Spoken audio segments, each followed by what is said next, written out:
السلام علیکم ورحمۃ اللہ وبرکاتہ۔ بسم اللہ الرحمن الرحیم۔ اللہ کے بابرکت نام سے شروع کرتے ہیں جو بڑا مہربان اور نہایت رحم کرنے والا ہے۔ تعارف ہے سورہ ماؤن، یعنی اس کی 7 آیتیں اور 1 رکوع ہے۔ یہ 25 کلمات اور 125 حروف پر مشتمل ہے۔ عطا اور جابر کے نزدیک یہ مدنی ہے۔ حضرت ابن عباس رضی اللہ تعالیٰ عنہما کا ایک قول بھی یہی ہے، لیکن جمہور نے اسے مکی صورتوں میں شمار کیا ہے۔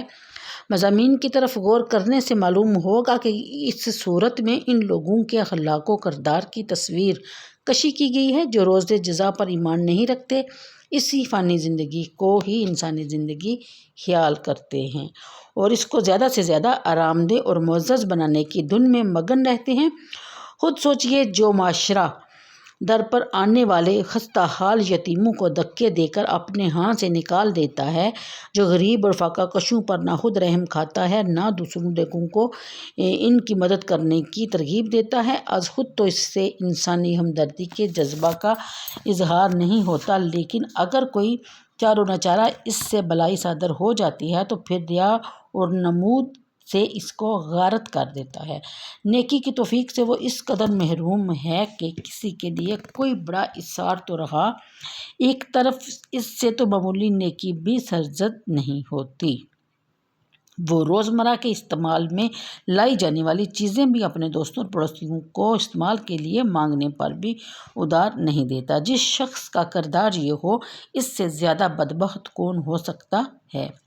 قرآن کریم کا ہم پر یہ کتنا بڑا احسان ہے کہ اس نے ہمیں ذلت اور رسوائی اور خست کے اس گڑھے سے نکلنے اور بلندیوں پر پہنچانے کا درس دیا ہے۔ ترجمہ کے مطابق پہلی آیت، ارأیت الذی یکذب بالدین، کیا آپ نے دیکھا ہے اس کو جو جھٹلاتا ہے روز جزا کو؟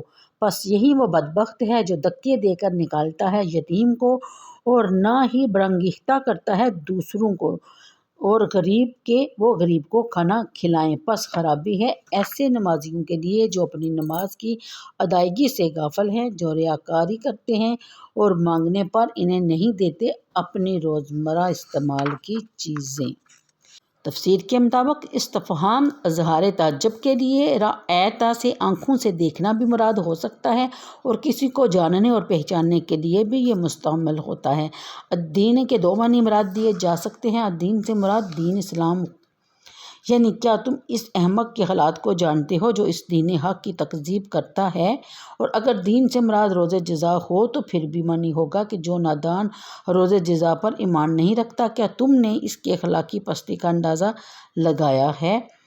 یعنی جو روز جزا یا دین اسلام کا منکر ہے، اگر تم اس کی حالت کو جانتے ہو تو فبہا، اور اگر نہیں جانتے تو اب جان لو کہ اس کی اخلاقی پستی کا یہ حال ہے کہ اگر کوئی یتیم اس کے ہاں رحمت و شفقت کا خواستگار بن کر آتا ہے تو اس کو اس کی خستہ حالی پر ذرا ترس نہیں آتا، اس کی بے کسی کو دیکھ کر اس کا دل نہیں پسیجتا، بلکہ قہر آلود اور حقارت آمیز نگاہوں سے اس کی طرف دیکھتا ہے اور دھکے دے کر اس کو اپنے ہاتھ سے نکال دیتا ہے۔ استغفر اللہ، یعنی دھکے دے کر نکالنا۔ اس کا دوسرا معنی کسی کو کسی کے حق سے محروم کر دینا بھی ہے۔ یتیم کے ساتھ ان کے اس سنگدلانہ برتاؤ کی کیا وجہ ہے؟ اس کی ایک وجہ تو بتائی گئی کہ انہیں اس سنگدلی پر معاشرے کی طرف سے کسی رد عمل کا کوئی اندیشہ نہیں، انہیں یقین ہے کہ یتیم بچوں سے ان کا حق چھین لینے کے خلاف کوئی آواز نہیں اٹھائے گا اور نہ ان سنگدلانہ حرکتوں کے باعث ان کے ساکھ میں کمی واقع ہوگی۔ دوسری وجہ یہ بتائی گئی کہ قیامت پر انہیں یقین ہی نہیں، وہ یہ خیال کرتے ہیں کہ اگر ہم نے اس یتیم کے ساتھ کوئی احسان کیا تو بے آسرا بے سہارا کمسن بچہ انہیں ان کا کوئی معاوضہ نہیں دے سکے گا۔ اگر وہ قیامت پر یقین رکھتے تو بجائے اس کے کہ وہ کمسن بچے سے معاوضے کی امید رکھنے کے قیامت کے دن اللہ سے اس کی امید رکھتے جس نے دنیا میں 1 خرچ کرنے پر آخرت میں 10 کا وعدہ فرمایا ہے۔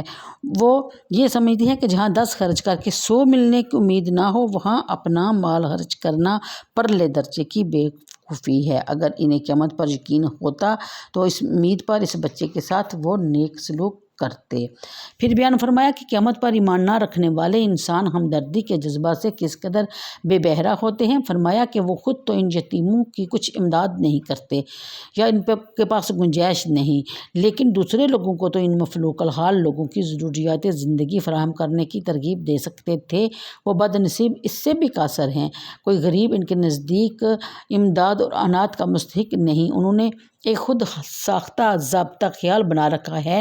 کہتے ہیں کہ یعنی اگر اس غریب کو کچھ دینا ہوتا تو اللہ تعالیٰ کے ہاں کون سی کمی تھی، وہ خود ہی انہیں نوازتا۔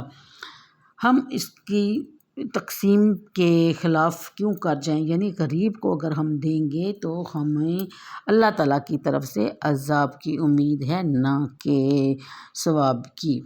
ان آیات میں غور فرمائیے، آپ کو یہ پتہ چل جائے گا کہ اللہ تعالیٰ کی یہ کتاب معاشرے کے لیے بے سہارا اور ضرورت مند افراد کی امداد اور ان کی ضروریات زندگی فراہم کرنے کی کتنی اہمیت دیتی ہے۔ جو لوگ اسلامی تعلیمات کے اس پہلو کو درخود اتنا نہیں سمجھتے، وہ کتنے کوتاہ نظر ہیں اور ان کے رویوں میں کتنی سنگ دلی اور کمینگی پائی جاتی ہے۔ اگلی آیت میں اس کا مفہوم راغب نے اطعام المسکین بتایا ہے کہ میں نے ترجمہ اسی کے مطابق کیا ہے، لیکن دوسرے علماء نے طعام سے مراد غذا ہی لی ہے، اگرچہ وہ غذا اس شخص کی ملکیت ہے جس نے اس کو پکایا ہے اور جو اپنے ہاتھوں سے غریبوں کو دے رہا ہے، لیکن یہاں اس کی اضافت اور مسکین کی طرف کر کے یہ بتا دیا کہ یہ غذا اسی مسکین کا حق ہے۔ گویا یہ دینے والے کی ملکیت نہیں بلکہ لینے والا اس کا مالک ہے۔ دینے والا دے کر کوئی احسان نہیں کر رہا بلکہ اس کی چیز اسی کو دے رہا ہے۔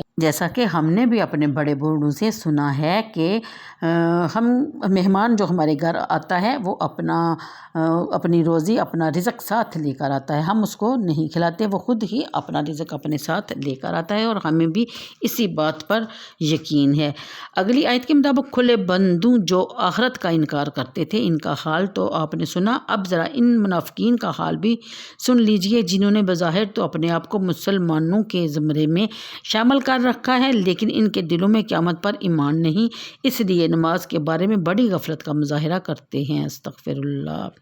ساؤون غافلون، یعنی نماز کی ان کے نزدیک کوئی اہمیت نہیں، نماز ادا ہوگی تو ہوگی، نہ ہوئی تو انہیں ذرا دکھ نہیں۔ اگر نماز پڑھتے ہیں تو کسی ثواب کی امیدوار نہیں ہوتے، اور اگر نہیں پڑھتے تو کسی عذاب کا خوف نہیں۔ اگر لوگوں میں گر گئے تو نماز پڑھ لی، تنہا ہوئے تو ہضم کر گئے، یا نماز پڑھتے تو ہیں لیکن صحیح وقت پر ادا نہیں کرتے، یوں ہی بیٹھے گپے ہانکتے رہے، ٹی وی ڈرامے دیکھتے رہے، جب وقت ختم ہونے کے قریب ہوا تو تیزی سے اٹھے اور دو چار ٹھونگے مار کر نماز سے فارغ ہو گئے۔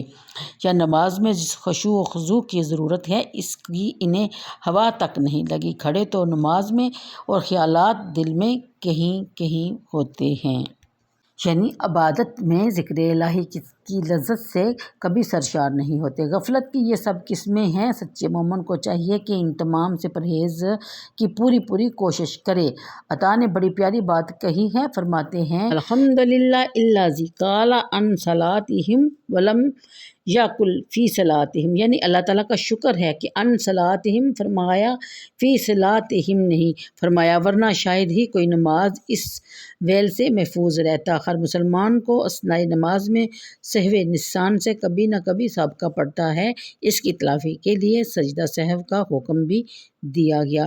اگلی آیت میں نماز کے معاملہ میں غافل ہونے کے ساتھ ساتھ وہ ریاکار بھی ہیں، کوئی کام اللہ تعالیٰ کی رضا کے لیے نہیں کرتے، خلوص نیت سے یکسر محروم ہیں۔ جو نیکی کرتے ہیں اس خیال سے کرتے ہیں کہ لوگ انہیں نیک کہیں گے اور ان کی عبادتوں کو دیکھ کر لوگوں کے دلوں میں ان کی عزت پیدا ہو جائے گی، انہیں شہرت اور نامواری حاصل ہوگی، اس طرح وہ دنیاوی منافعے اور مفادات آسانی سے حاصل کر سکتے ہیں۔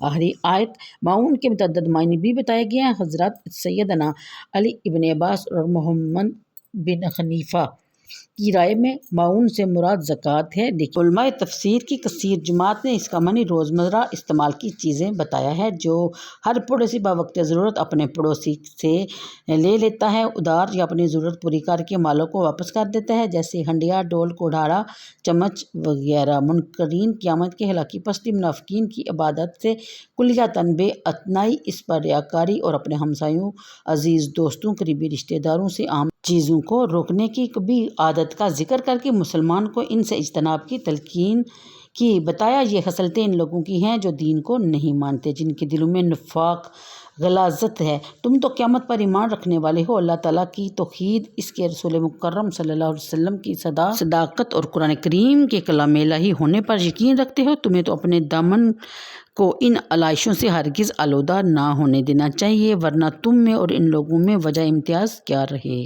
گا۔